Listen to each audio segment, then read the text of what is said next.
I'll tell you the truth without the lasso. I love her.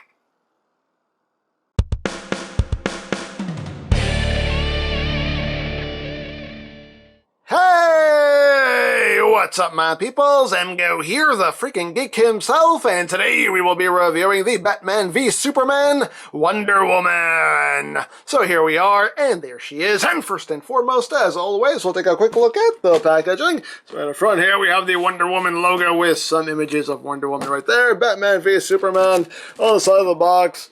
MMS 359, Wonder Woman 1/6 scale, bloody, bloody, bloody, bloody, bloody. Same thing on the other side, bloody, bloody, bloody. On the bottom, nothing on the top. You have the Batman v Superman logo. On the back of the box, you have your warning. Please don't eat anything in this box. That could be very bad for you. And when you open up the box, you have an image here of the toy, along with the credits of all the people responsible for the production of this figure. And when you remove this, we have the insert where the figure and all the accessories sit, as basically it for the packaging. And moving right along here, we have the long-awaited Wonder Woman figure. For me, at least, I have been dying to get my hands on this figure and have her in my collection. She is a very, very nicely done figure, in my opinion. So let's get in close. No, not there. Eyes up here. Eyes up here. There we go. Getting close on that face sculpt. Nicely done face sculpt. I don't know if it's a dead-on Gal Gadot, but it's definitely in the ballpark. I mean, I can look at it and say, yeah, it looks like her. But I don't think it's dead-on likeness, but it is pretty good in my opinion. You got the headband there, very nicely detailed as usual. The eyes are nicely done. They actually didn't give her that kind of deadpan stare. She actually does look conscious, which is a good thing, because majority of the time, for some reason, the female figures that Hot Toys make, they always just had this really just dead blank stare, and luckily she doesn't really have that dead blank stare. She actually does look like she's here with us. But nicely done. She does have the rooted hair, which you can style. You can put some product in it if you want to. You can brush it, do whatever you want, but it looks quite nice. And looking at the suit itself, the suit is very nicely done, very nicely detailed with the gold and the silver right there, the red and the black. And again, you got the gold and the silver there. For the waist piece, got the skirt done in that dark blue, trimmed in gold. You got the gauntlets, the bracers, bracelets, whatever you want to call them. I call them gauntlets, but done in the silver and gold. Got her hands all wrapped up, and the boots done in a nice gold with some silver details. And again, the red and black looks very nice. They used a nice metallic red for the figure. And it really pops, looks really nice.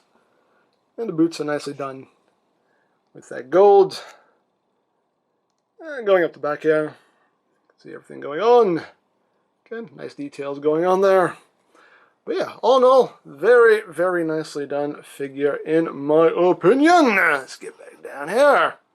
Now, one thing people have been complaining about is the skin tone, the tan. It really doesn't look that bad. You know, I think people have been making it out to be a lot darker than it actually is. Under good lighting, it really looks fine to me. When you're looking at it in not such a well-lit area, yeah, the skin does look a lot darker, but in a well-lit area, as you can see right here, it really doesn't look that bad. You know, nah, not really. And Gal Gadot does have a bit of a natural tan to her, so I think this captures it pretty well. I mean, it might be a little bit darker than she actually is, but I don't think it's as bad as people are making it out to be. It's alright, she has a little bit of a tan. It's okay. Wonder Woman lives on an island. Of course she's going to have a tan. Come on now, let's be real here. But anyway, let's go through articulation now. So as far as articulation goes, let me come up a little bit here.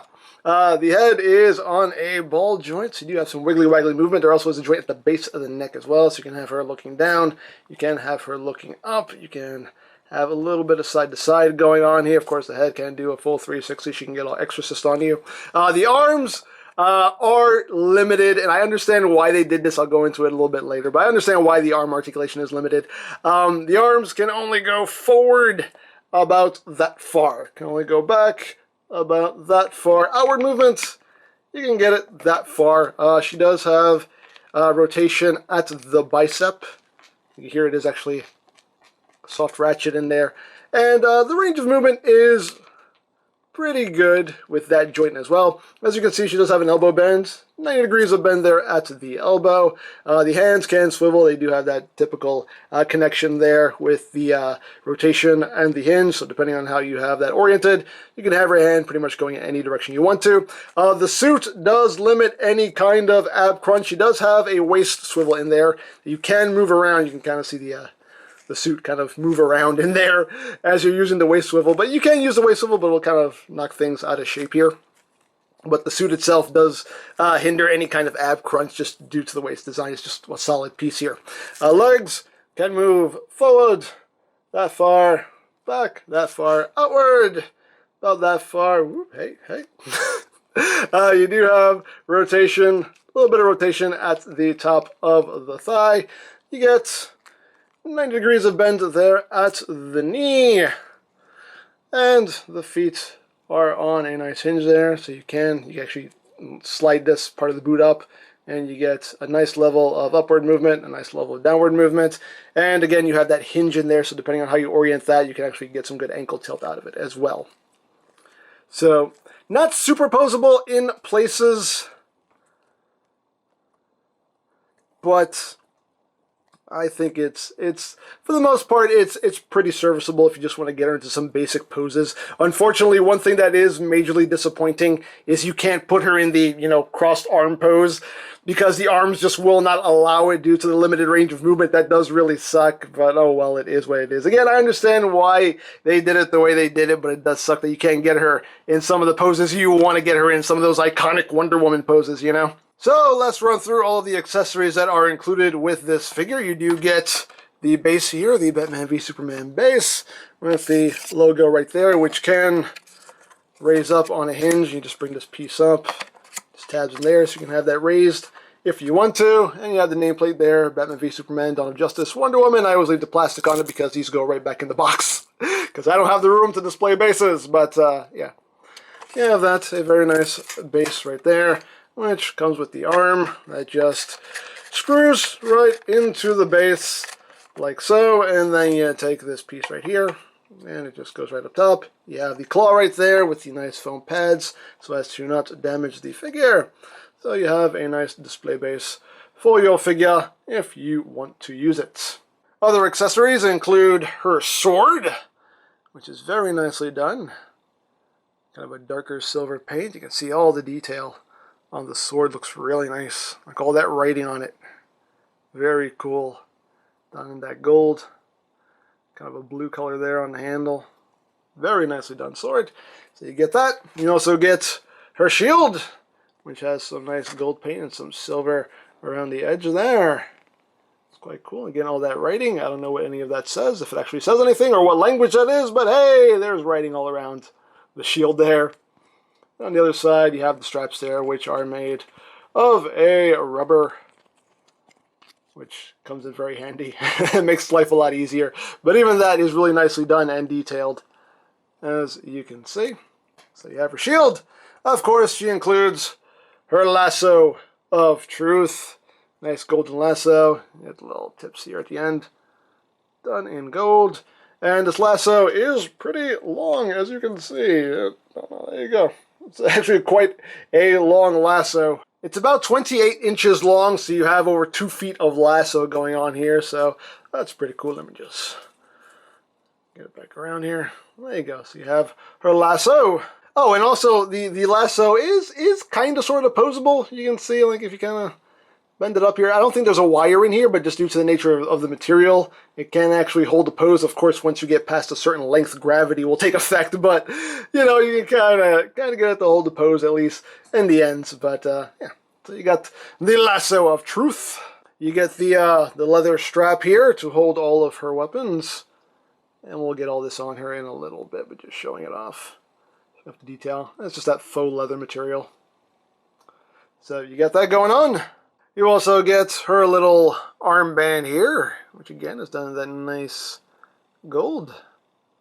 Nicely detailed. I'll put all this on her in a little bit, but just showing it off right now. You do get another set of gauntlets here, kind of the, you know, charged up gauntlets right there. It actually looks pretty cool. You can see the paintwork on them is quite nice. You get those to swap out if you wish. And of course you get optional hands. Now the hands that are on her right now are just the relaxed open hands, but you do get a pair of closed fists right there. You do get a set of lasso holding hands right there. You get a set of sword holding hands, and you also get a shield holding hand. And we'll show off all this works in a little bit. And of course, you get replacement wrist pegs should the ones on the figure break on you, which is always much appreciated. Alright, so let's get the Woman of Wonder all armed up here. So we'll start off with her little armband here. You do have to pop off her hand and pop off the gauntlet here. And you just take this, you want this point facing up, and that just slides right up and over her arm, like that, nice and snug.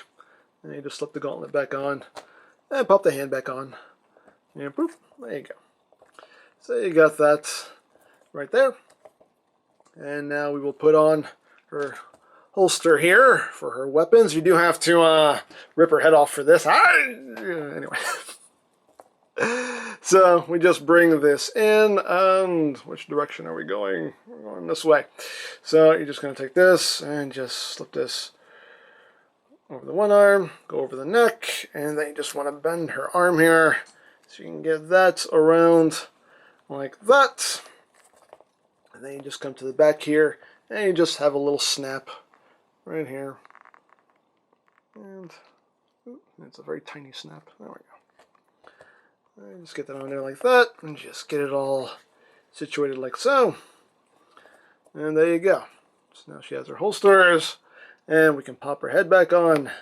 And there you go. Gotta fix your hair. Gotta fix your hair, girl. Gotta make you look good. You gotta look good, girl. Come on, there you go. And now we'll come to the side here, and we will attach her lasso. Let's come down here a little bit. There we go. And you just take her lasso, and it just goes right there, and you just bring this up, and it just goes over this little post right here, which is kind of hard to do because it's very tiny. There you go. You just get that hanging somewhat naturally there, and now she has her lasso at her side. The sword actually can store on her back if you wish. Let's come back up here. Just move her hair out of the way. You see you have these two loops here. You can just take the sword and feed it through like so, and have the sword stored on her back if you wish. There is an opening right here as well. You can not fit the sword in there, unfortunately. As you can see, that's as far as it'll go. So not really meant for storing the sword, and could possibly kind of scratch up the paint there, so you really don't want to do that, but you can store it on her back if you wish. Then we'll just put that off to the side for now. And last but not least, we will give her her shield. So you do want to use the shield holding hand here. You want to put this on first. And the fingers, as you can see, are very flexible, so they will work with you. As well as this is very flexible, so it will work with you also. So you just kind of get her hand around that, like so. Very easy to do. And then we just pop her hand off. And we just slide this over the gauntlets. And just push on that until the hand pops on. Which I think we got it. Push all that up. There we go. I believe we got the hand popped on. Did we? Okay, there we go. So now she has her shield. And what we'll do now, her ankles are a little bit on the loose side. Sometimes she wants to fall on me. Oh, and just to show this off, if you want to see how those other gauntlets look on her, we'll just swap these out real quick. There we go. Slide that on. And there you go. That's how those gauntlets look on her. All like energized. So, you do have a nice option there, which I do appreciate. I always appreciate options. So, you got that. Actually, we're going to leave this hand off because we're going to have her holding her sword. So let's bring in a sword holding hand. And you just take the sword, you just get it in there again. The fingers are flexible, so they will work with you. There you go. She does hold that quite securely. And just pop that on. Boop, like that. Get her hair right. And there you go. There you have Wonder Woman all armed up with a shield, with a sword, with a lasso. She's ready to kick some butts. There you go. This figure looks really good in my opinion. I personally really dig it. So without further ado, let's bring in Batfleck here. Let's bring in Superman. This is the Man of Steel Superman. So we finally can have the Holy Trinity together in the name of the Kryptonian, the Bat, and the Wonder Woman. Justice! Anyway, but there you have the three of them together, and they look good together in my opinion. Very cool. I dig it. I dig it very much. So there you have that. And yeah, that's pretty much all there is to talk about with the Hot Toys Wonder Woman. Overall, a very cool figure. I know people are bummed about the limited articulation in the arms. I'm one of those people. I am definitely bummed about the articulation in the arms because, like I said, it keeps you from putting her in poses that you really want to pose her, some of those iconic Wonder Woman poses, and that is unfortunate. I do understand why they did it, though, because since they're, since they didn't want to have all of these exposed joints everywhere that granted would look quite ugly if they did use that kind of body with all those exposed joints, they went for this, kind of rubber body, and the limited articulation just seems like it's a way to expand the lifespan of this figure, because if you had full movement of the arms and you can just have them going which way you wanted to, eventually this rubber body would start to split in places. And like I said, I think the reason they limited the arm articulation is to just expand the lifespan of this figure so all this doesn't split on you, because you're stretching this rubber skin farther than it can go. So it is a bummer, but I understand why they did it. But, it is what it is. But all in all, though, I think it is a great looking figure. I do very much like it. Very happy to finally have my little Gal Gadot. Gal Gadot, not Gal Gadot, Gal Gadot. I still say Gadot sometimes by accident, but I'm very happy to have a little Gal Gadot Wonder Woman finally on my shelf in my collection. As far as her standalone movie goes, I absolutely loved it. I just bought the Blu-ray. A tremendous movie in my opinion anyway. I thought it was awesome. So happy that they've already greenlit a sequel. So happy that they got Patty Jenkins to direct the second one as well. Very happy. Absolutely love the movie. I do really like this figure. And if you notice, the color scheme on this figure is definitely her standalone movie colors, because in Batman v Superman, her suit was a lot darker. So they're definitely going with the brighter tones from the standalone movie, which I do like a lot better. So yeah, there you have the Woman of Wonder. So if you would like this or any other Hot Toys figures, you can always check out BigBadToyStore.com for availability. There will be a link in the description down below, so check that out. You can also check out my Batman v Superman and Wonder Woman playlist for any reviews you may have missed, also linked in the description down below, so check that out as well. And I think that's it, so don't forget to check out EmGo's, check out Lori Plan, follow me on Twitter, all the good stuff down in the description below, and I think that's pretty much all there is to say. So, there is the Hot Toys Batman v Superman Wonder Woman, and this is EmGo saying, remember, you don't stop playing because you grow old because you stop playing. Big geek, be proud, palm in your face. She with you? No, I thought she was with you! What the? My name is Bruce Wayne! I use my wealth and power to hide my insecurities, but I'm really just a scared little boy who still misses his mommy and daddy! Well, I already knew that, but it's nice to actually hear him say it. I still wet the bed! Okay, it's time to take the lasso off.